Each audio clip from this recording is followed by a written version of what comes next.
तो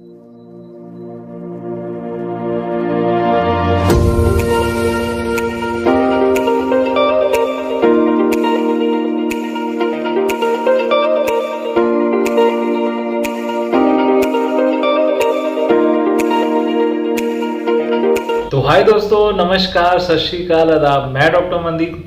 दोस्तों, आज हम बात करने वाले हैं जॉन्डिस यानी कि पीलिया के बारे में। What is jaundice? पीलिया क्या होता है? दोस्तों, जब भी हमारी चमड़ी का रंग, हमारे आँखों के सफ़ेद भाग का रंग, हमारे नेल्स, हमारे नाखूनों का रंग जब पीला दिखाई देने लगे तो उसे जॉन्डिस कहते हैं। और उसके अलावा हमारे बॉडी फ्लूइड्स यानी कि हमारे पेशाब का कलर अगर नॉर्मली जितना पीला होता है, अगर उससे थोड़ा ज़्यादा गाढ़ा पीला दिखाई देने लगे कुछ दिनों से, तो उसे हम जॉन्डिस कह देते हैं। अब इन सब का जो पीला रंग है ये किसके कारण होता है, तो चलिए हम आपको बताते हैं। तो देखते रहिए वीडियो को एंड तक। आप देख रहे हैं डॉक्टर मनदीप नॉलेज हब, जहाँ पे आपको सारी जानकारी मिलेगी जो आपके लिए सबसे फायदेमंद। अगर आप मेरे चैनल पे नए हैं तो मेरे चैनल को सब्सक्राइब कर लें और साथ में लगा हुआ बेल आइकन का बटन जरूर हिट कर लें ताकि जो अगली आने वाली वीडियो का नोटिफिकेशन आपको सबसे पहले मिल सके। तो चलिए शुरू करते हैं। इन सब का रंग पीला क्यों हो जाता है? दोस्तों, हमारी बॉडी में बिलीरुबिन पाया जाता है जो कि हमारे ब्लड में एक वेस्ट मटेरियल की तौर पे रहता है।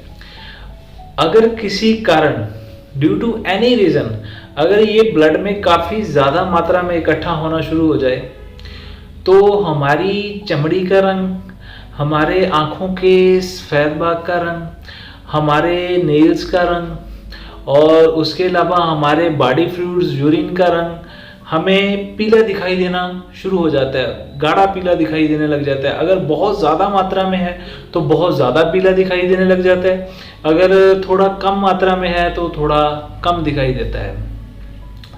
तो this is a condition in which our body skin colour, our eye whites colour, our nails colour, our body fluids colour, our mucosa color turns into yellow because of high level of bilirubin in the blood। तो दोस्तों, अब ये bilirubin क्या चीज़ है? Bilirubin कहाँ से आता है, कैसे, अगर वेस्ट प्रोडक्ट है तो हमारी बॉडी से कैसे आउट किया जाता है, तो चलिए आपको बताते हैं। दोस्तों, जो हमारा ब्लड होता है उसमें आरबीसीज पाए जाते हैं। आरबीसीज जिन्हें रेड ब्लड सेल्स कहा जाता है। जो हमारे खून का रंग लाल होता है वो इन्हीं के कारण होता है। ये जो आरबीसीज हैं ये कुछ समय बाद अपने आप टूटते हैं और अपने आप ही शरीर में बनते रहते हैं। इनकी जो उम्र मानी गई है शरीर में 120 दिन की मानी गई है। 120 दिन के बाद ये अपने आप टूट जाते हैं और अपने आप ही शरीर में बनते रहते हैं। जब ये टूटते हैं तो ये एक कंपोनेंट रिलीज करते हैं जिसको बिलीवर्डिन बोला जाता है और बिलीवर्डिन आगे कन्वर्ट होकर बिलीरुबिन में आ जाता है। बिलीरुबिन ये वही है जिसके कारण हमारे जो जॉन्डिस हमें होता है अगर खून में ये बढ़ जाए। जो बिलीरुबिन है ये आरबीसीज के ब्रेकडाउन के बाद जो हमें मिलता है वो बिलीरुबिन मिलता है। यानी कि जब हमारे रेड ब्लड सेल टूटते हैं तो हमें बिलीरुबिन मिलता है। बिलीरुबिन की आगे दो टाइप्स होती हैं, एक कंजुगेटेड, एक unconjugated. Conjugate bilirubin direct bilirubin होता है और अनकंजुगेट इनडायरेक्ट बिलीरुबिन होता है। जो कंजुगेट बिलीरुबिन है वो वाटर सोल्यूबल होता है यानी कि पानी में घुलनशील होता है और ये बड़ी ही आसानी से हमारे फ्लूइड्स के थ्रू यानी कि हमारे पेशाब के थ्रू और हमारे स्टूल के थ्रू शरीर से निकल जाता है। और उसके बाद जो अनकंजुगेट बिलीरुबिन है, जो इनडायरेक्ट बिलीरुबिन है, ये फैट सोल्यूबल होता है, ये वाटर में सोल्यूबल नहीं होता है, यानी कि पानी में घुलनशील नहीं होता है, ये फैट में घुलनशील होता है। इसको जब हम पानी में घुलनशील बनाते हैं तो इसके लिए बहुत स्पेशल केयर की ज़रूरत होती है।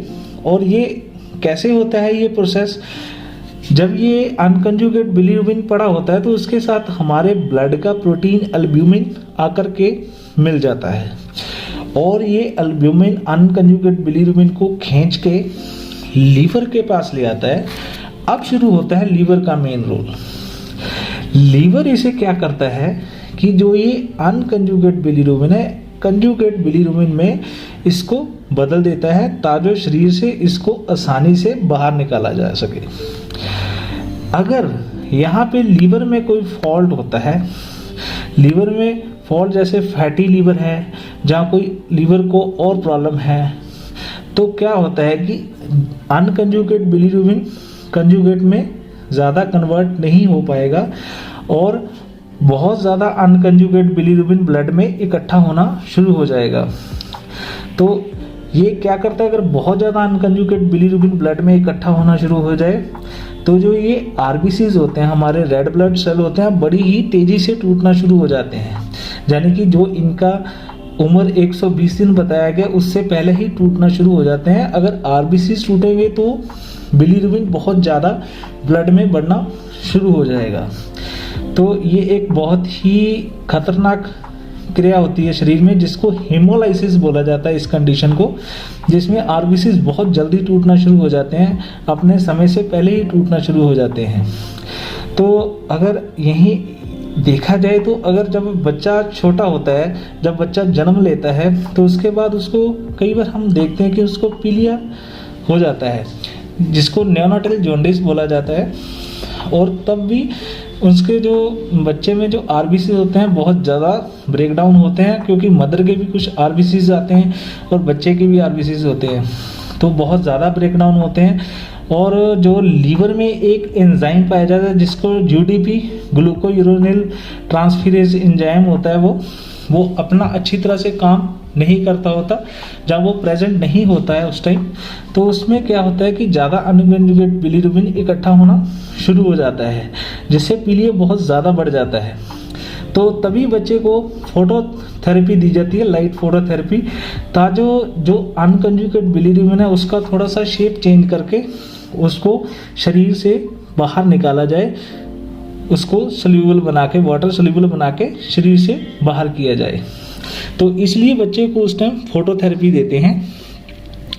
तो लीवर जब जहाँ पे अनकंजुगेट को कंजुगेट बिलीरुबिन में कन्वर्ट कर देता है, तो लीवर के साथ ही हमारी पित्त की थैली पड़ी होती है जिसको गॉल ब्लैडर कहा जाता है।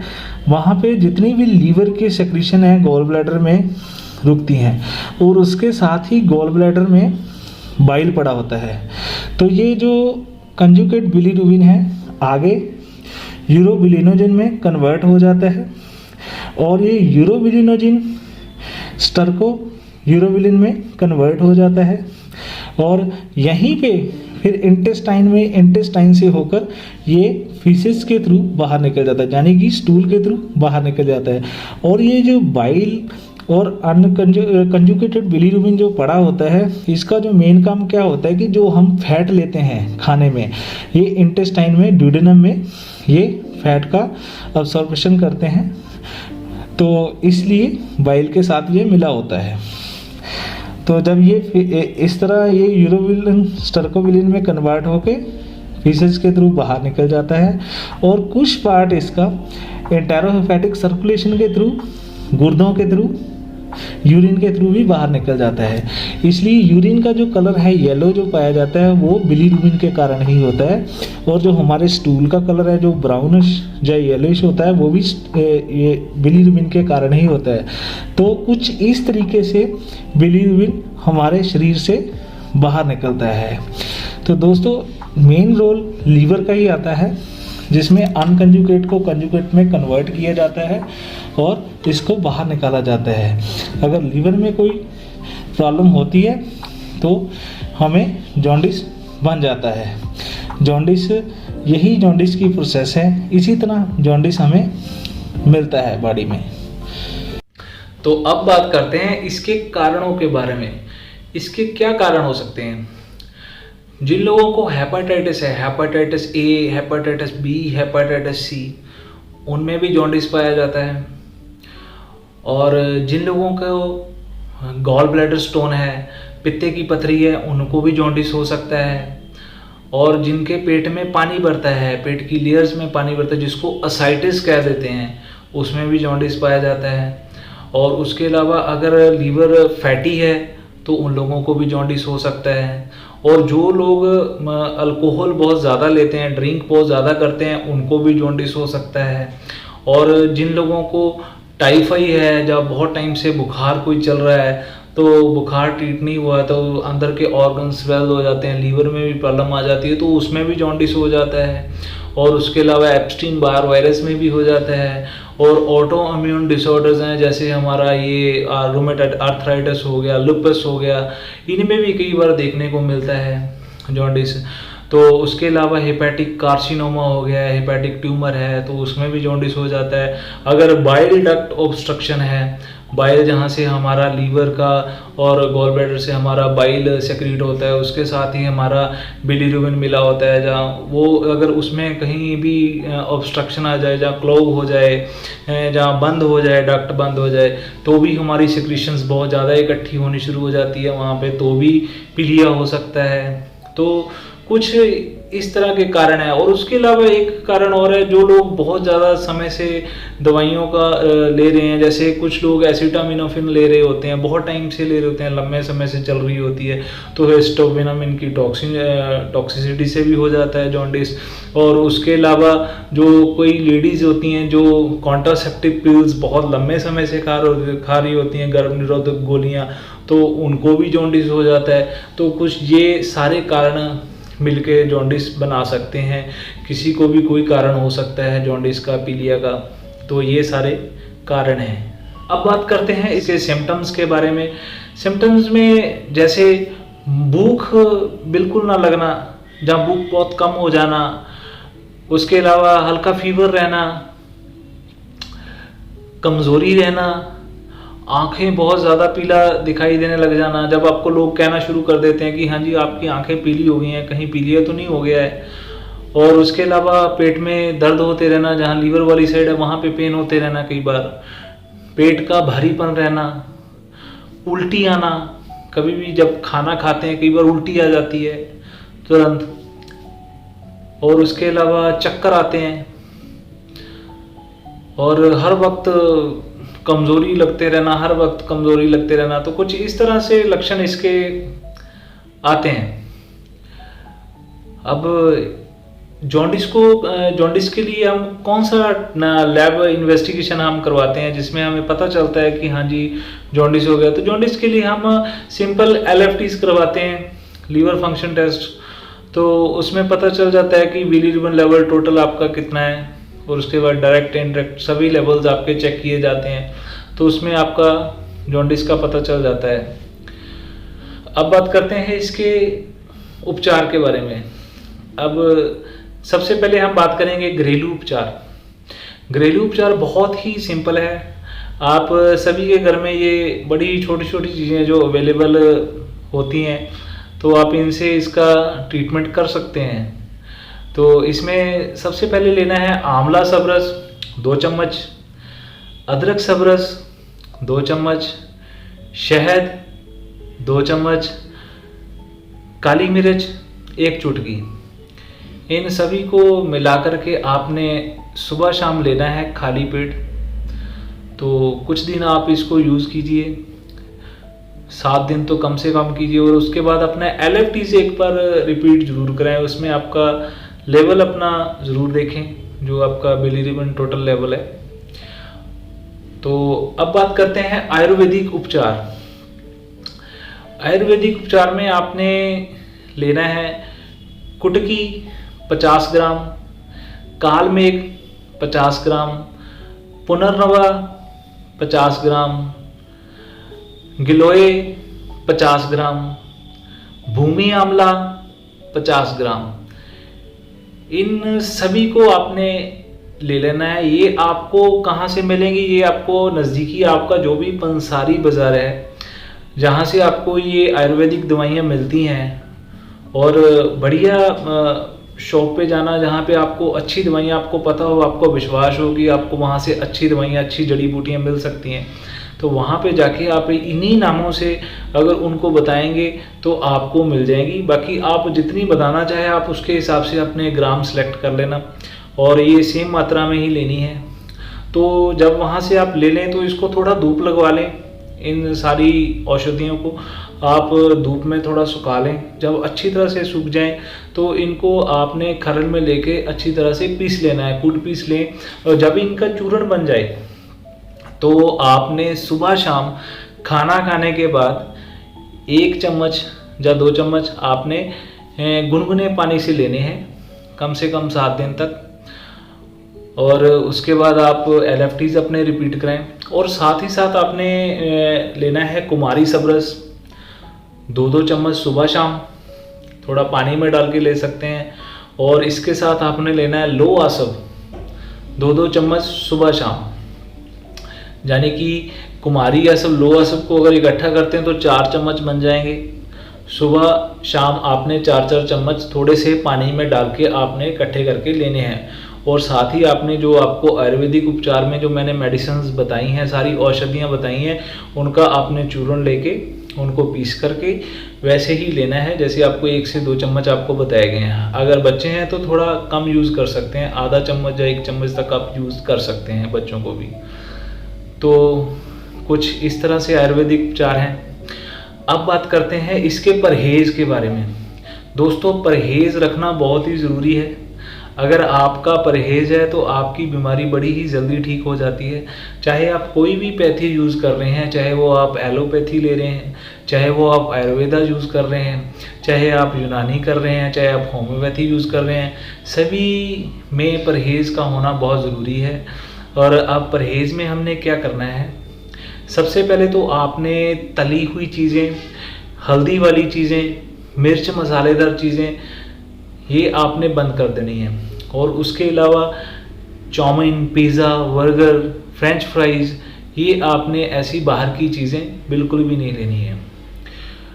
और उसके बाद जैसे धूप में घूमना, ज़्यादा पैदल चलना और ज़्यादा मेहनत वाला काम करना, और उसके अलावा आग के पास बैठना, ये आपने नहीं करना है। और अगर कोई सिगरेट पी रहा है, तंबाकू यूज़ कर रहा है, तो उसके अलावा जैसे दारू रोज़ पीते हैं कई लोग, तो ये भी आपने नहीं पीनी है।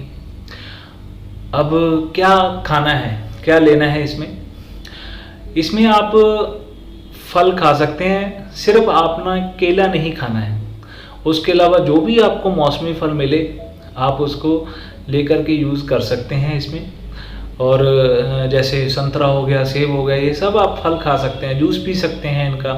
और नारियल पानी बहुत अच्छा होता है, नारियल पानी पी सकते हैं रोज़। उसके अलावा गन्ने का रस भी ले सकते हैं, मगर कोशिश करें कि मौसम में ही मिले आपको।